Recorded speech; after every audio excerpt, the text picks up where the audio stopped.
Hi, everybody. This is Yonja Brunini. I work for Google. I run marketing for Google in Europe, Middle East, Africa. I'll be hosting this hangout today. We've got our special guest stars, Richard Branson from Necker Island. Hi, Richard. And Elon Musk joining us from California. Hi, Elon. Hi. We've also got offices of entrepreneurs from around the world. Johannesburg. Hello. And Bogota. There. And we've got Newcastle. Hi. Hi. Hi, everybody. And last but not least, Montego Bay. Hi. So what we'll do is 20 minutes of a chat between Richard and Elon, and then we'll hand it over to the other offices to ask their questions, and we'll wrap it up in an hour. So before I ask the first question, I just want to say how excited I am, both at a personal as well as at a professional level, to be hosting this hangout with two such amazing people. Personal because I come from a country that's prides itself in being entrepreneurial. I'm Turkish, and I come from a family of entrepreneurs and engineers. And excited at a professional level because the company I work for, Google, has very entrepreneurial roots, a DNA, even though we're much bigger than when we started, very entrepreneurial in our spirits, and we work with millions of small businesses around the world, and it's very much a part of what we're passionate about at Google, but not just these reasons, but also two such entrepreneurs who do crazy things and have a healthy disregard for the impossible, just thinking of their space ventures. So that's also very exciting, and not only that, but they truly believe and represent that business can be a force for good. So that's all about my excitement. We'll have a lively discussion over the next hour. So I'll just kick off with my first question. Richard and Elon, there are all these budding entrepreneurs hanging on every word you're going to say, no pressure. And they want to know, I'm sure, what would be your advice in this day's economy and in the way the world economy is today? What would be your advice to them, to budding entrepreneurs? Since Elon's not speaking, I'll speak. I think if you've got a great idea that you think can improve other people's lives, just get on and do it. I mean, I have a phrase which says, "Screw it, just do it," and that's what I would recommend. And so the important thing is is doing it.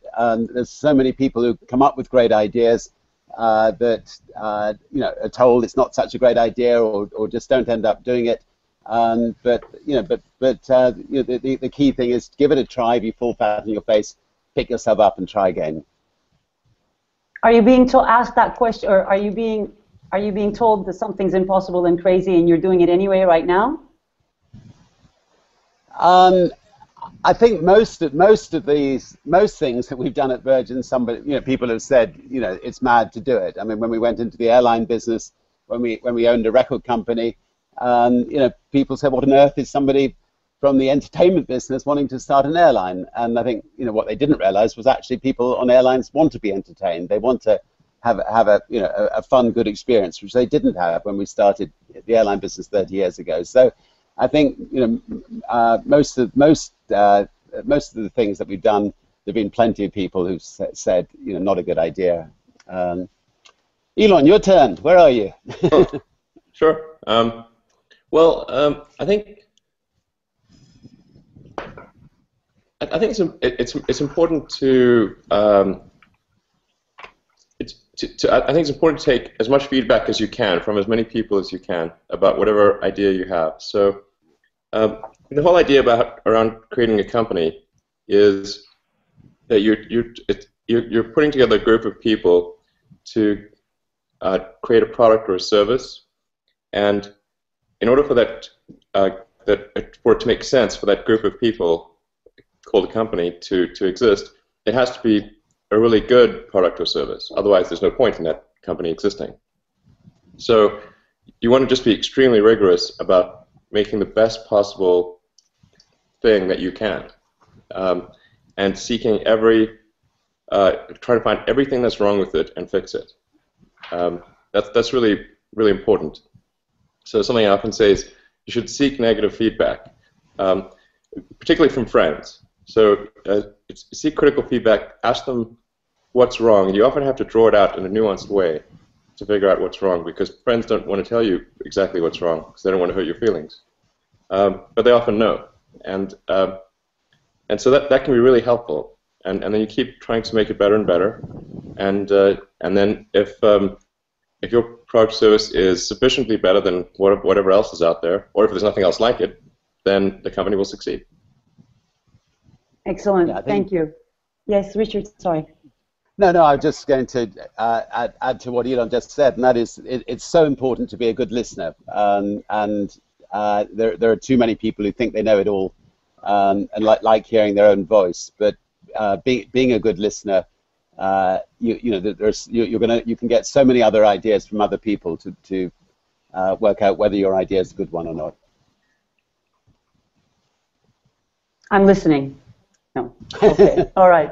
Okay. So my other question I've been really dying to ask you is, it looks like entrepreneurship is concentrated disproportionately so in some parts of the world.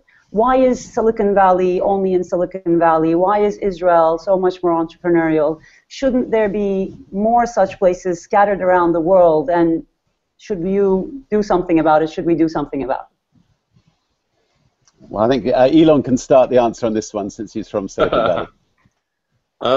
You moved to Silicon Valley from South Africa. I mean, I've spent probably most of my life in Silicon Valley or Silicon Valley-like environments, and I think the thing that makes Silicon Valley work is really the people. That it happens to be a concentration of entrepreneurial talent from all around the world.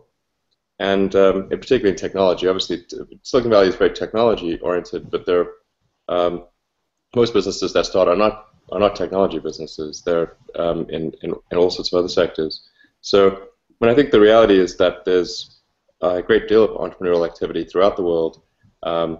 It just so happens that in recent decades, or recent years even, Silicon Valley has gained a lot of awareness because of things like Facebook, Twitter, Google, obviously, and so I think it may have a disproportionate awareness in the world because of some of those things.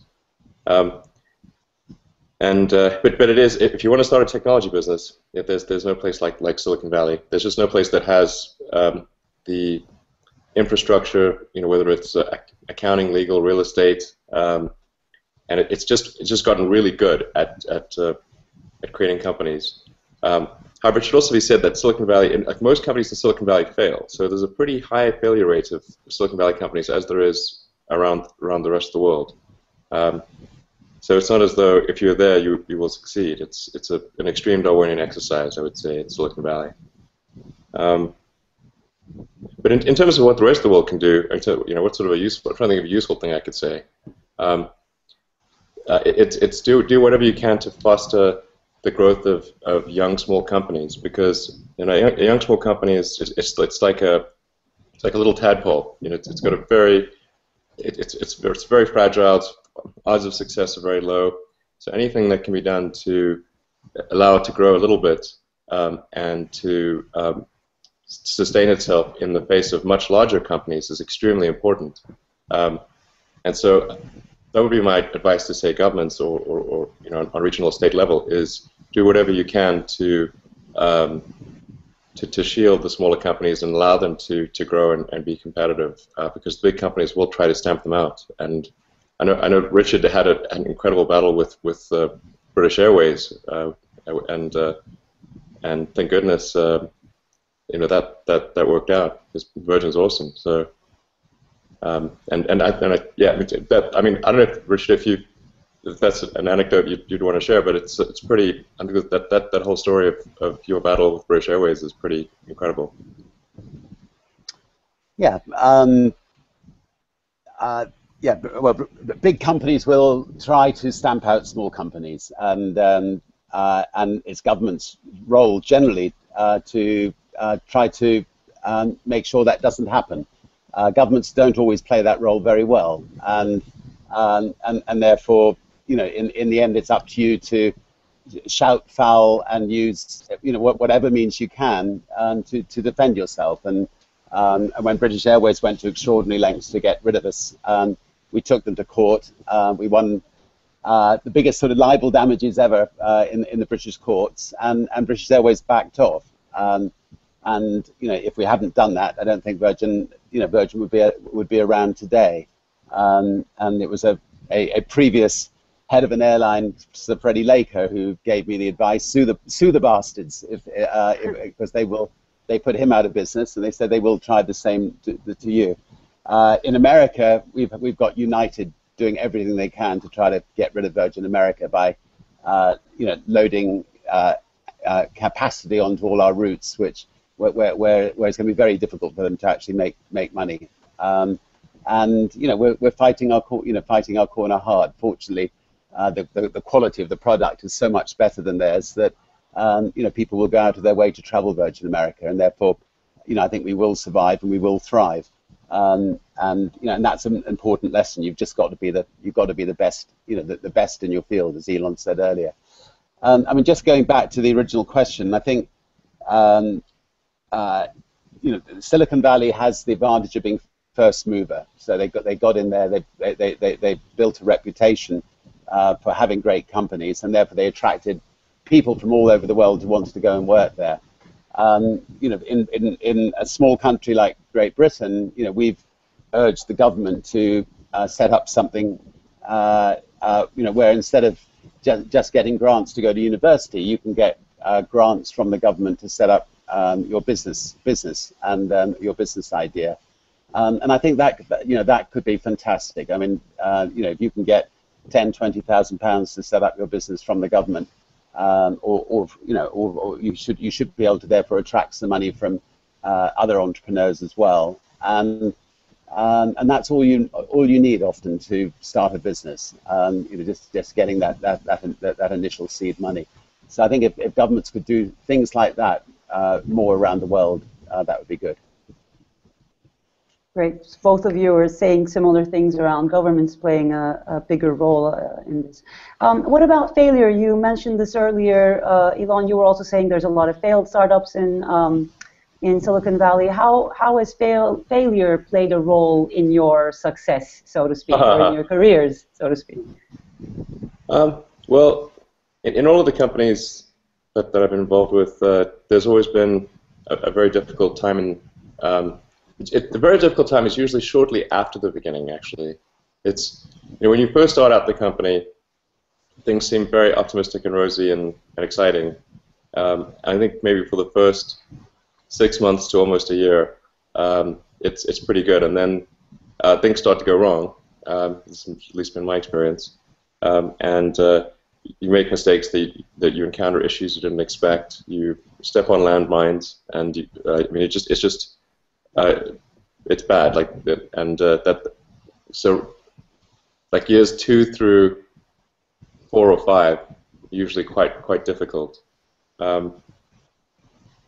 a friend of mine who's got a saying about starting a company, which is which is I think a bit true. It's a bit like eating glass and staring into the abyss, in that.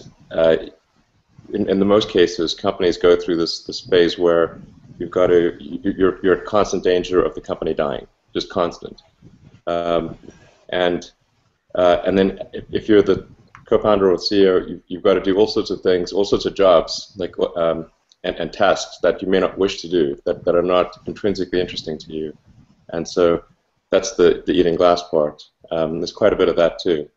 And if you don't do your chores, essentially, then the company will not succeed.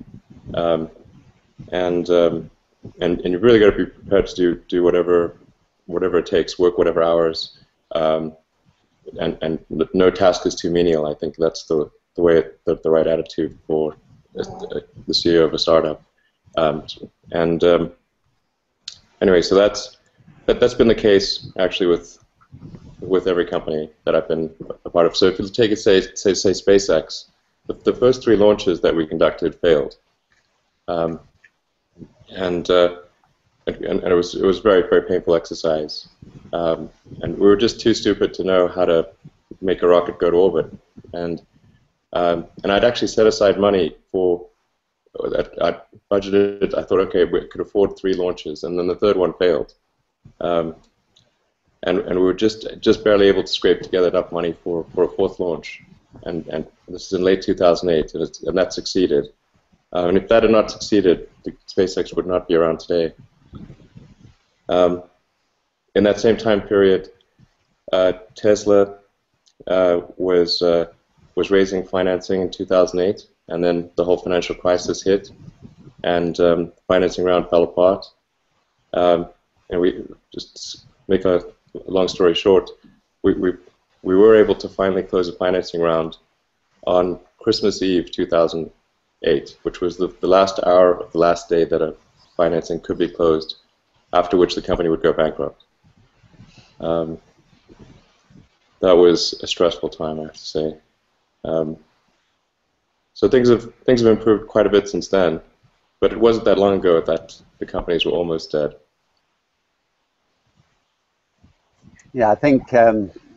Well, I knew Elon in those days, and I'm surprised his hair is still black and not grey. But no, I think I think that I think what Elon is saying is basically that there's a very thin dividing line between success and failure, and all that matters when you're building a company is survival. And if you go the wrong side of that dividing line, you're obviously not going to survive. And if you can just stay the right side, you can survive. And at Virgin, we've had similar situations. When we launched the airline, we had a very successful record company.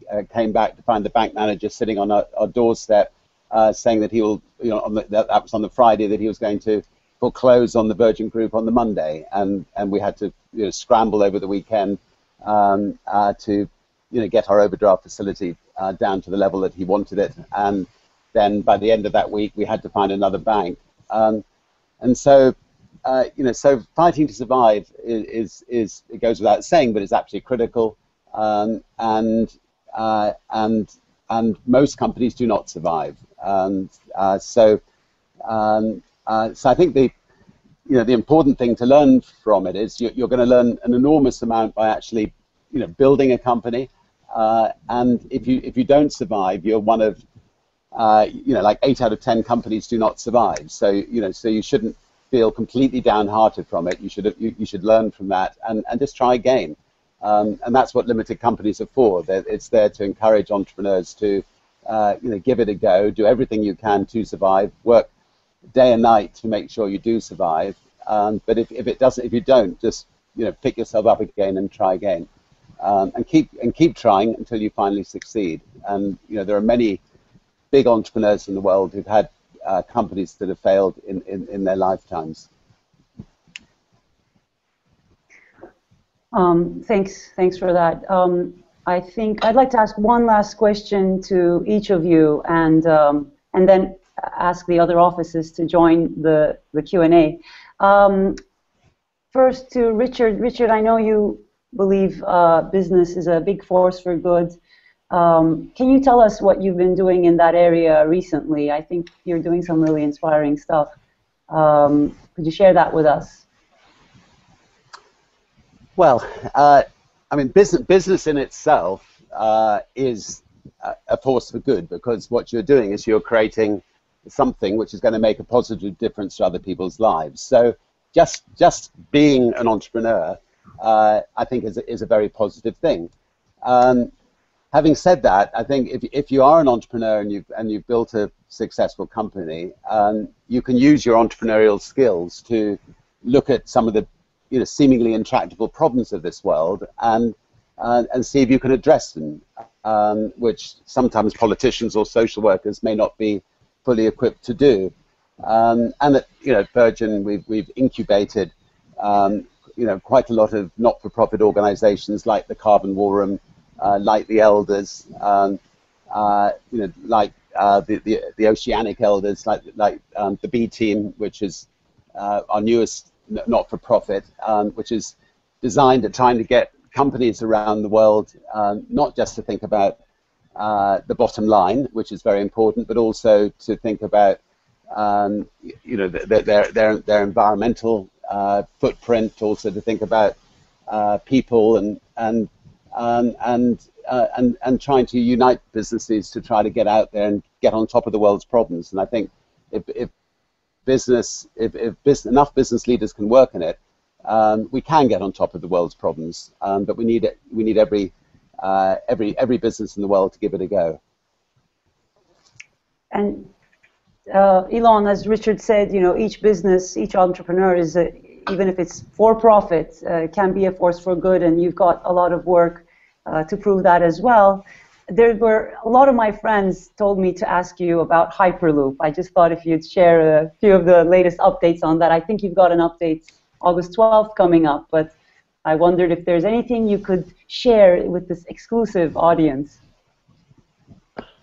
Well, yeah, I mean, I think, we'll just answer the first part of the question. I mean, a company is, like I said, a group of people working together to create a product or service. So as long as they're not protected by some sort of legislation or somehow, have an unreasonable monopoly on things, then they only exist to the degree that they're doing useful things for their fellow people, for other people out there, and so I think it's, a forceful good. I mean, there's a little subjectivity as to what good represents, but it's fair to say that most companies only exist if they're doing something useful, and I mean, that's the way I certainly view things for my companies. Is like, how do we make things that people would really like and would find really useful in their lives? That's the goal. It's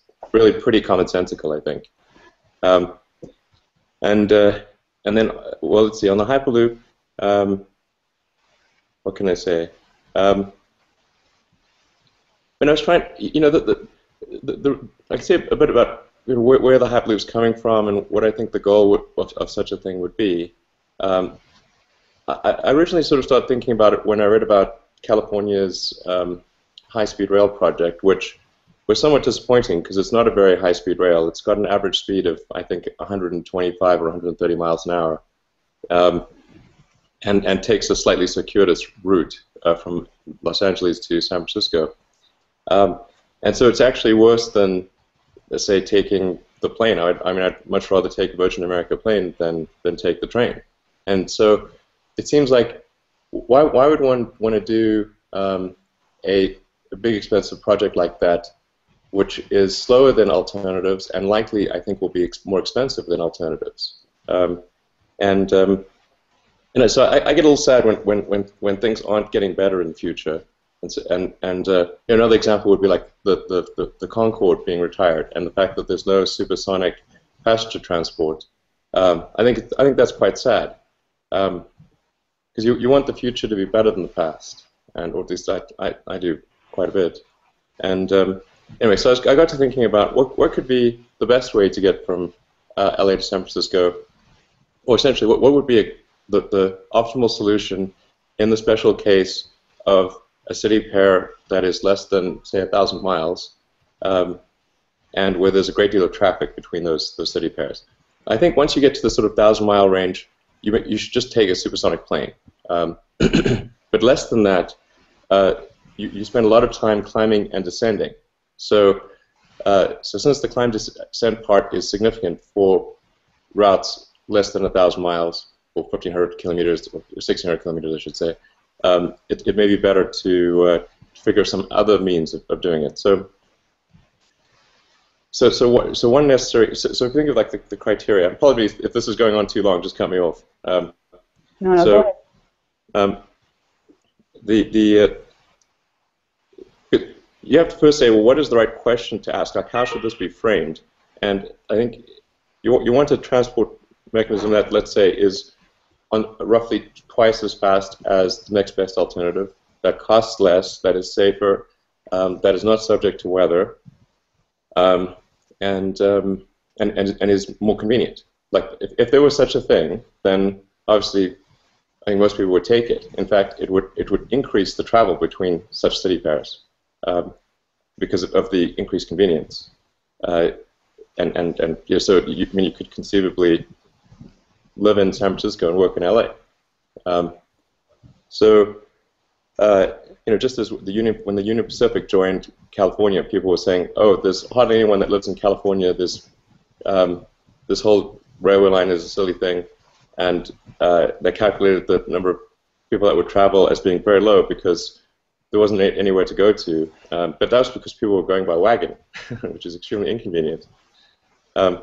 Anyway, so the Hyperloop, is something that would go effectively faster than the speed of sound. Because you'd have to travel at an average speed of around 700 miles an hour from LA to San Francisco to get there in half an hour.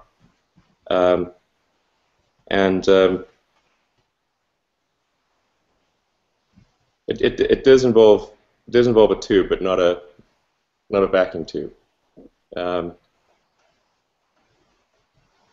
But frictionless. No, it's really not frictionless, but very low friction.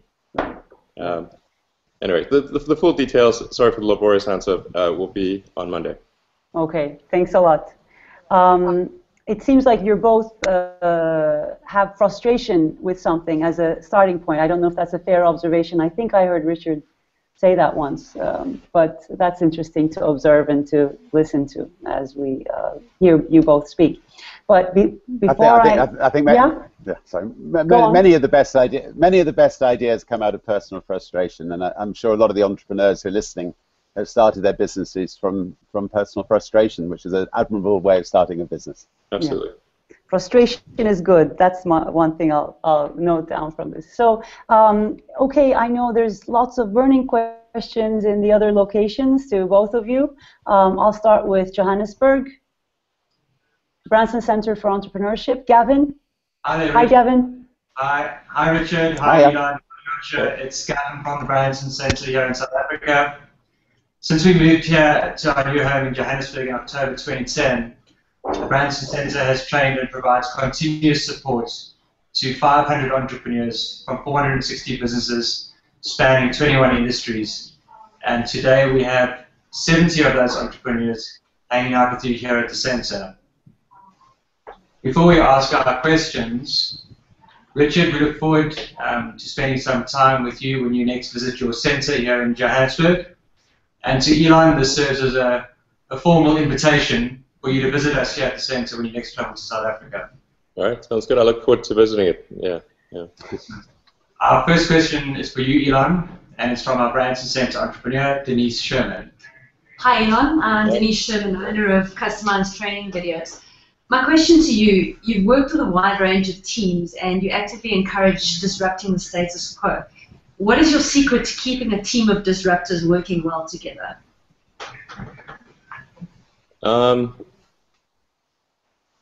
Well, I think it's important that everyone understands exactly what the mission is, what the goal is, and that when they join the company, that they're bought into that overall goal. As long as that goal is clearly defined and understood, and people are saying yes, they agree with that goal when they join the company. So they're not just joining, for a salary or something like that, but they believe in what the company's doing. Then I think you can always go back to them and say, hey, look, if their activity is not aligned with the company, say, hey, you need to change your behavior in this particular way, and then they usually do. On rare occasions, when somebody does not, then you have to be prepared to let them go from the team, because it doesn't work if the team is at cross purposes. So. I think that's really important, and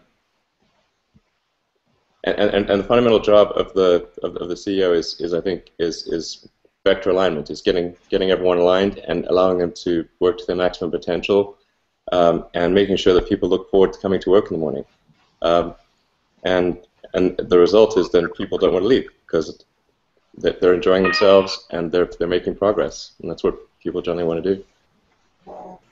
Thank you. Thanks, Denise. Hi, Richard. Your question is from another Branson Center entrepreneur, Sipiwe Silembi.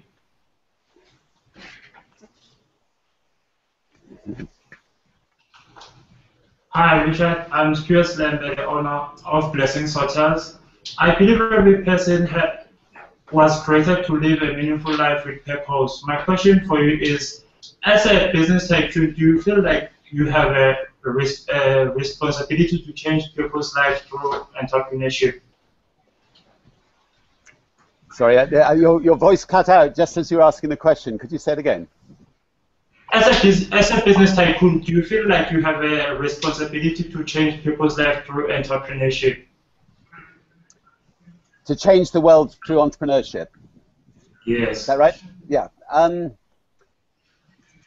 Yes, I think so. I mean, I think that I think every single one of you who are building your businesses are making a difference in the world, and there will come a time once you've built your business where you can make an enormous difference in the world. But you know, initially, when you're building your business, you just got to make sure they survive.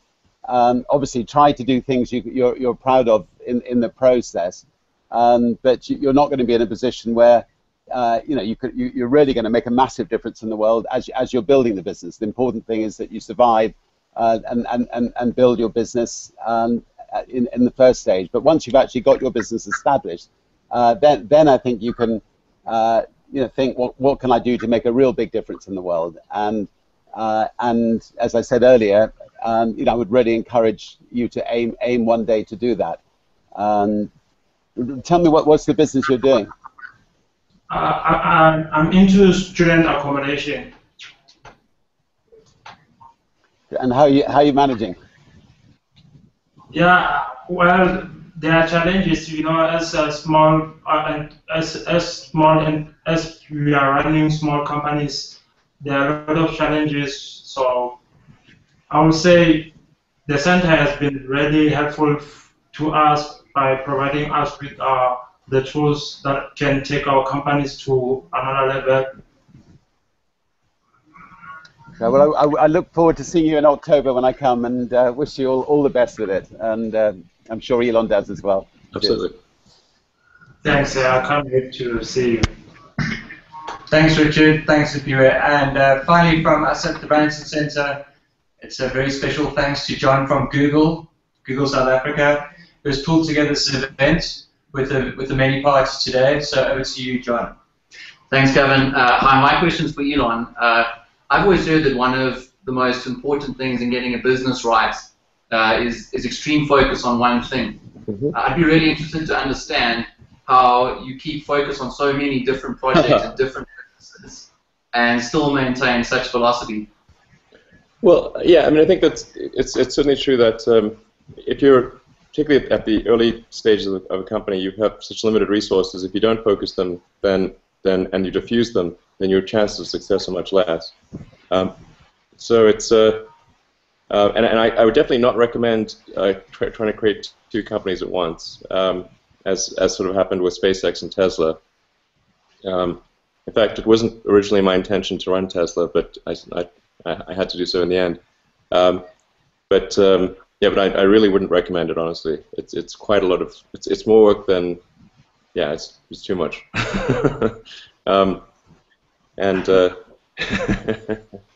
So yeah, I would really strongly advise someone to just focus on one company and throw as many hours as you possibly can. Really work morning till night. Think about it in your sleep. 7 days a week, no breaks, nothing. That's what you should do when you're starting a company. And when I did my first two companies, Zip2 and then PayPal, I mean that was 100% focused. And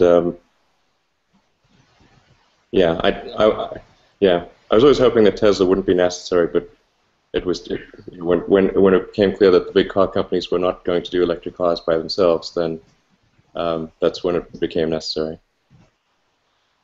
I think, can I add something there?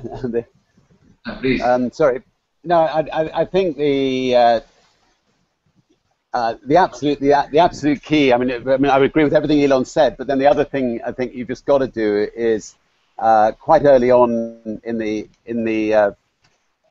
your company's history is find somebody to run that company on a day-to-day basis who is hopefully better than you. I mean, most people just don't find the time to go out there and find that really good person, and they get completely they stay completely immersed in it, but finding the time to find somebody else to then run it on a day-to-day basis then frees you up to think about the bigger picture, frees you up maybe to move into another venture, frees you up to have a family life, frees you up to look after your body and make sure you're healthy and fit, and if you try to do everything yourself for too long, you'll run yourself down, and you're not necessarily the best person to run the company on a day-to-day basis. You can always find somebody as good as yourself or better than yourself. Thank you very much. Face it doesn't look like he agrees with me. Well, no, it's unfortunately I was not successful in doing that. I tried that at Tesla a few times, but it was not successful. Yeah, maybe at some point in the future. Yeah. Thanks, Richard. Thanks, Elon, for your insights, and we look forward to seeing you at the Branson Center in South Africa soon. Back to you, Jonsha. Thanks, John. I think we've got Pete Wood now from Newcastle, from Startup Loans. Pete, can you hear me? Hi, yes, I can. Hi, guys. First of all, yeah, we're from Virgin Money. We're based in a not-so-sunny Newcastle, unfortunately, in the northeast of England. So, yeah, I'm Pete Wood. I look after social enterprise projects for Virgin Money, and one of the schemes we're involved in is the Startup Loans Scheme, which offers low-cost, low-finance and mentoring for young budding entrepreneurs, and I just so happen to have 3 of them with me this afternoon. So I'll start by introducing Claire on my right. Claire's running a hair and beauty training company called the number one training academy. Yeah. Yeah. And we have Nikki. Nick runs a food and nutrition business, which is just starting off, called Optimal You. And also at the end we've got Dan. Dan's in the process of setting up a rather unusual business, which is a community cinema, and that kicks off in the middle of September. So good luck with that. And the first question we've got is actually from Nick. So Nick, over to you, and I think it's directed at Elon. Yes, thanks, Pete, and hi, Richard and Elon. It's great to have the opportunity to talk to you both today. I'm a positive psychologist, and my business, Optimal You, is centered on overcoming client barriers to personal growth. So Elon, I'd like to ask what the hardest thing is that you've had to do in business to date. The hardest thing?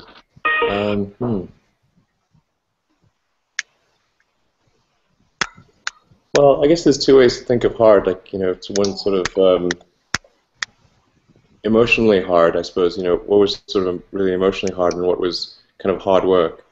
I think the most difficult emotionally hard thing was in 2008, which I talked about a little bit, where both Tesla and SpaceX were in dire need of money to keep going, and I'd basically run out of the money almost run out of the money that I'd gotten from the sale of PayPal to eBay, and then I had a very difficult decision to make, which is that I could either take the money that I had left and allocate it to one company,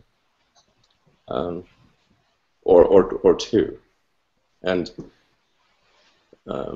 anyway, that was really difficult, because if I'd if I'd only allocated it to one company, then it's sort of like you got 2 kids, and it's like you only have, you're not sure if you spread the food around, will both kids make it. So it would have been a very unfortunate thing if both companies had failed, because I'd spread what little I had left between the 2. That was the most difficult thing, I think, emotionally.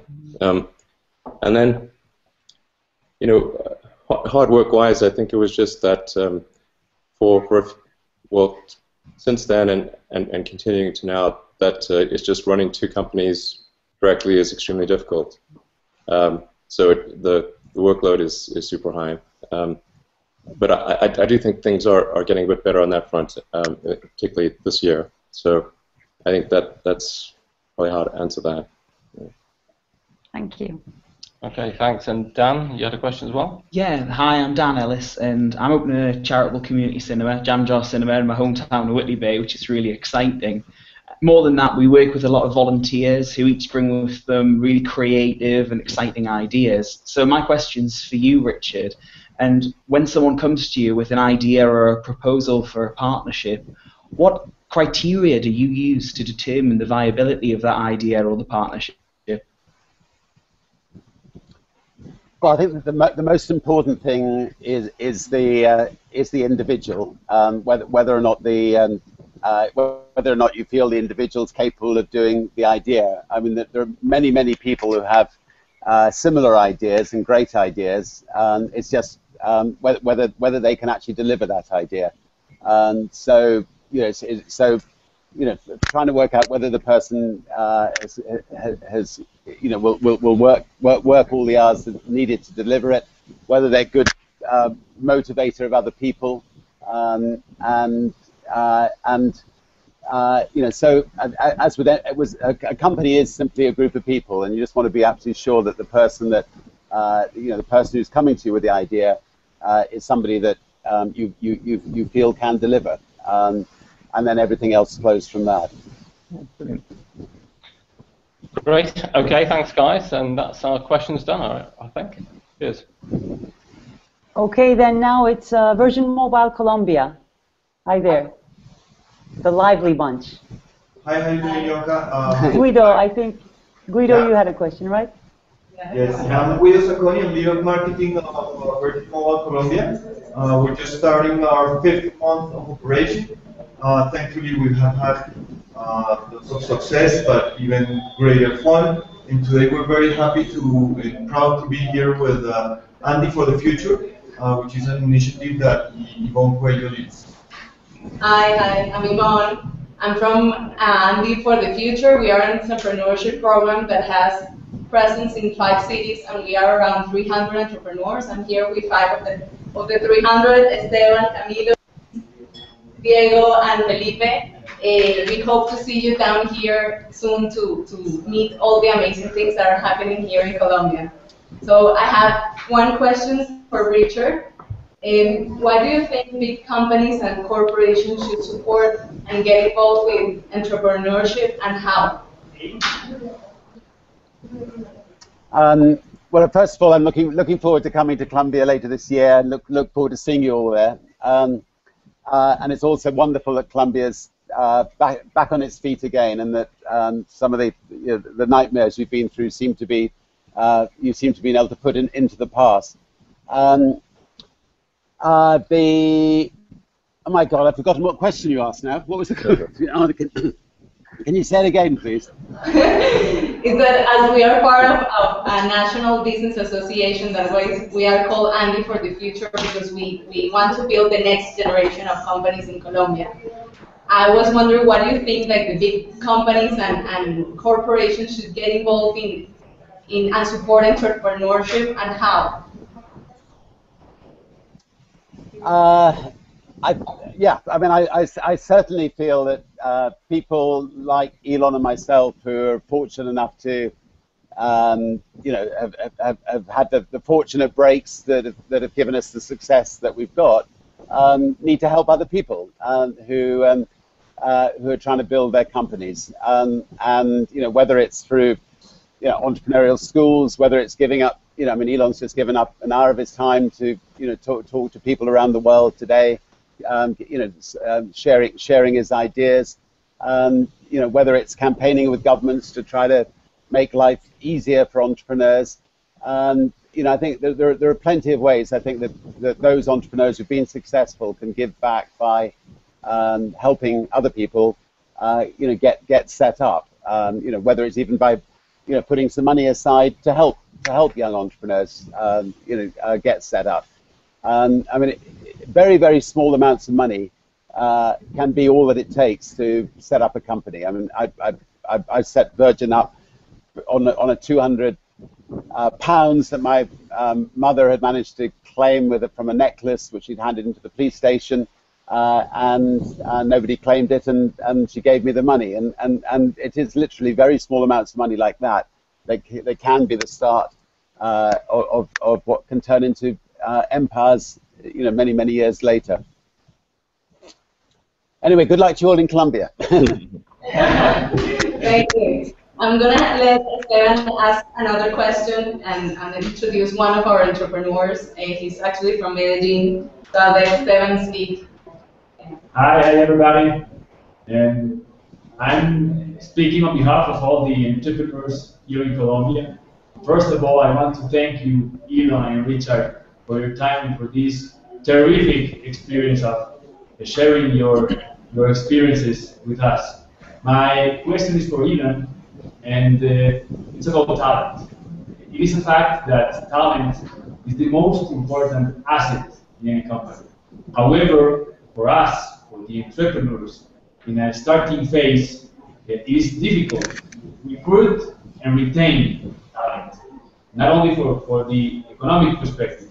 So my question is, what are your recommendations to retain and recruit the best talent in that critical moment of the company, which is the starting phase? Well, it's certainly true that the talent is extremely important. I mean, it's really just like a sports team. If you've got the team that will win is the one that has the best individual players, but then there's a multiplier by how well those players work together, and the strategy that they employ collectively. So, in order to recruit the best people, I think you have to have a very compelling goal that you're going to the goal for the company. If you put yourself in the shoes of someone who's say talented at the world level, then they're going to want to do something that really makes a difference. That really, like, this is a company that's going to be something significant. That stands to reason because that's what somebody who's at that level. When it's always self-defining, really.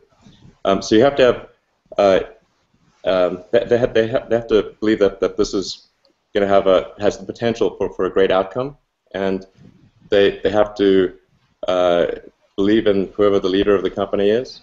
So it's critical that you convince them that you're the right guy to work with. And that can be a very difficult thing, particularly when you're trying to attract people from existing companies, because then you're trying to convince them that they should give up something which is a sort of a relatively sure thing for the uncertainty of a startup. So they have to believe that it's going to be interesting, that it's going to change the world, and that their efforts will be rewarded financially. But that's arguably the least important, but it still should be a factor. Thanks a lot. Back to you, Leon. Thank you. Last but not least, we're going to Montego Bay and the Branson The noisy Center. ones. Sorry, the noisy ones. Go on, show us your noise. Hi everyone from Branson Center Caribbean in warm, sunny Jamaica. It's great to hang out with you again, Richard. Hi, Elon, and everybody else out there. Hi. Since we last hung out, Richard, we have grown significantly. In fact, we've doubled in number with 75 entrepreneurs in-house now. We have a few of them sitting here with us, along with team members. Hey. And we really wouldn't miss this for anything. So as we're the last ones, we want to move on quickly. We'll start with our entrepreneur, Brian Brown's question. Hi, Richard. This question is for you. The name of my company is Livewire Act, a disruptive marketing and entertainment company. Now, as an entertainer and socially active citizen, I'm increasingly aware of the influences and temptations that can come at you. So my question is, what is the most challenging part of balancing changing the world personally and professionally without allowing the world to change you? Richard? You might just that was me, was it? What was the most? You just said it once again, and I'll try to get it. I'll try to get. What was the most? What is the most challenging part of balancing changing the world professionally and personally, without in turn allowing the world to change who you are as a person? Yeah, I mean, I think.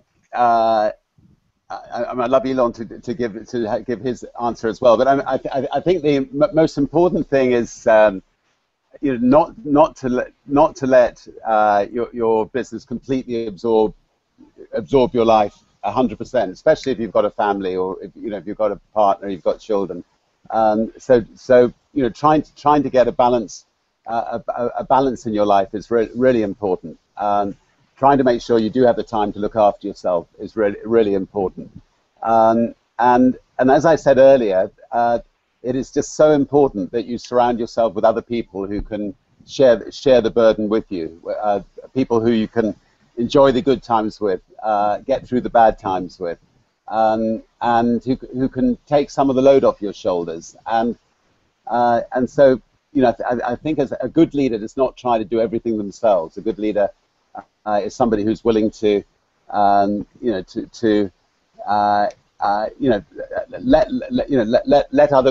other people make mistakes as well as make good things.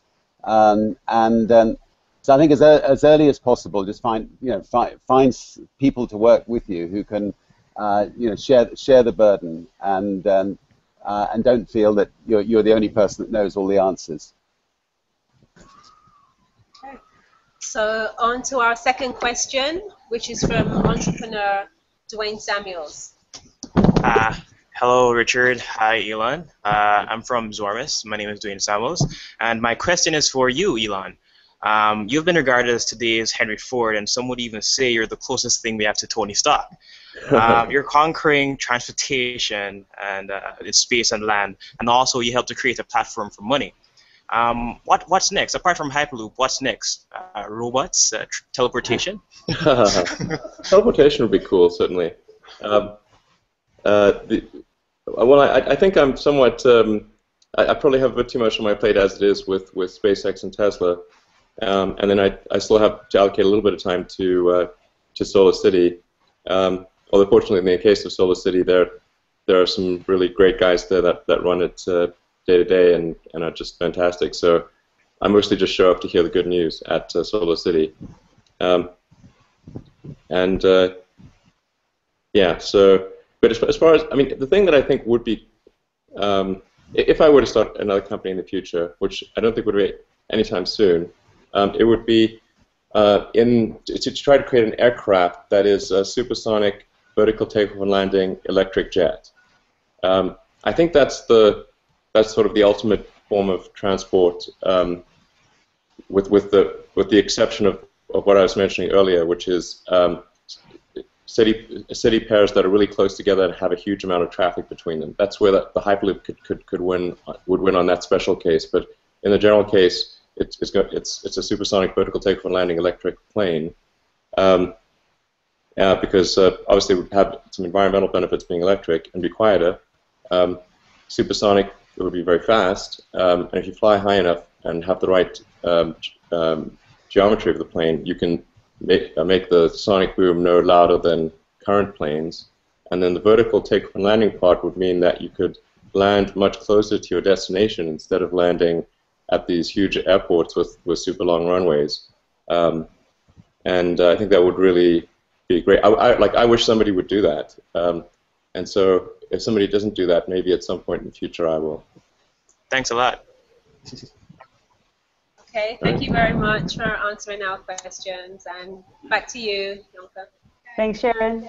So we've got around 3 minutes left. I guess one thing we haven't done is does Richard or Elon have any questions for each other or advice for each other? Well, we know each other pretty well, actually. We've been friends for a long time. Yeah. So I always enjoy Richard's company. He's always a great guy to hang out with, actually. Usually in real life, of course. as opposed to. And also virtually, I hope. Yeah, virtually too. Yeah, it's we've had great times hanging out and having a bushwhacker, which is a good drink in the Virgin Islands. Or a Virgin Mary. Yeah, right. So, yeah. Yeah, and I think anyway, have enormous respect for Elon and incredible what he's achieved. He's a horribly young man. I hate him for that, and obviously has enormous amount more to achieve. And looking forward to watching with fascination and interest what's next. I just hope that. We talk about delegation. I hope he can find some really wonderful people to help him. So he's got five I think children, all boys, all under the age of 4. No, they're a bit older now, but all right. When you first saw them, they were. All right, and but anyway, he just we need to. He needs to. I hope you can find lots of time for them in the years to come, so he's just got to find some good people to help you. I think. I agree. I agree. My New Year's resolution was to spend a bit more time on fun and family this year.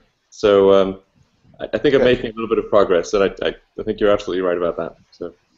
Great. Well, hopefully we'll see more of you then. And to all the people listening in, thanks so much for your time, and good luck to all your adventures. And the fun thing, listening to somebody like Elon, with you're all talking about businesses which may be only $10,000 or $5,000 or but out of those you can start thinking about vertical takeoff planes one day. But you have to obviously start from scratch, build it, and it takes many years to get there. But dream big, and one day those dreams hopefully can become reality. And good luck to all of you, and thanks very much for your time.